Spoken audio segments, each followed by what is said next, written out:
Des champs, des moutons, des villages et du jazz. Jazz dans le bocage égaye encore cette année le Bourbonnais. 18 concerts dans 5 communes, dont 2 chaises. 388 habitants au dernier recensement. En équilibre depuis plus de 20 ans entre bénévolat et subventions, le festival accomplit chaque année des petits miracles.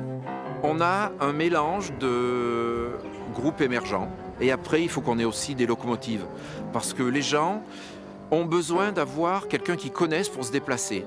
On a Stanley Clarke, on va avoir aussi Yom vendredi soir, on a Sophie Allour qui est aussi connue, on a des groupes comme ça qui permettent aux gens de venir, tout en venant voir ces groupes réputés, de découvrir les groupes un peu moins connus qu'on va proposer le même soir.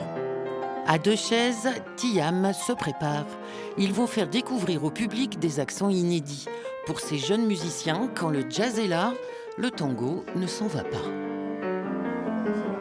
Il y a des couleurs qui rappellent des esthétiques. Et par exemple, si on prend une mélodie de tango et que moi j'ajoute des couleurs qui viennent plutôt du jazz, de suite on amène un morceau qui vient du tango vers le jazz et vice-versa.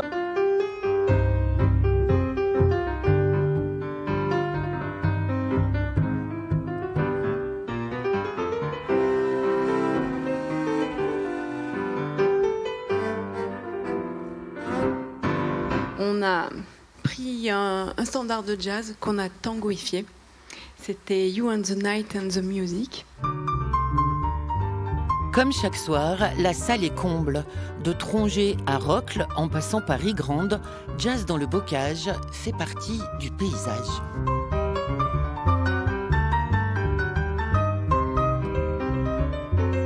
C'est festif, ça nous fait découvrir plein de choses qu'on n'a pas forcément l'habitude et c'est bien organisé et à chaque fois en famille ou entre amis on passe tout le temps de bons moments. Le jazz c'est quelque chose qu'on n'entend pas forcément souvent et là j'aime beaucoup. Ouais. Vous nous verrez plus dans les spectacles comme ça, où il y a beaucoup de bruit. Où il y a beaucoup de bruit, c'est pas trop notre truc. Donc jazz en bocage, il y a de tout, il y a du bruit, il y a également du calme. Voilà, c'est pour ça qu'on est là. Et on termine en douceur avec une valse.